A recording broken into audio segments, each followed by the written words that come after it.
Hi guys, welcome back to my channel. ఇది వచ్చేసి టమాటా rice అండి. ఒకవేళ మీకు నచ్చినట్టయితే ఫుల్ వీడియో అయితే నేను మన ఛానల్లో ఇచ్చాను. లింక్ అయితే డిస్క్రిప్షన్లో ప్రొవైడ్ చేస్తాను. నచ్చిన వాళ్ళైతే ఒకసారి వెళ్ళి ట్రై చేయండి. అంటే నేను క్వాంటిటీ బట్టి చెప్పాను. నేను ఎంత క్వాంటిటీ తీసుకున్నా దాన్ని బట్టి అయితే నేను ఇవి ప్రిపేర్ చేస్తున్నాను. మీ క్వాంటిటీ బట్టి మీరు చేసుకోండి. ఇది అయితే మస్ట్ ట్రై అండి.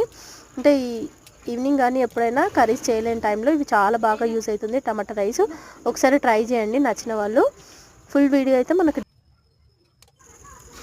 డిస్క్రిప్షన్లో అయితే ప్రొవైడ్ చేస్తాను. లింక్ ఓపెన్ చేసి ఫుల్ వీడియో అయితే చూసేయండి.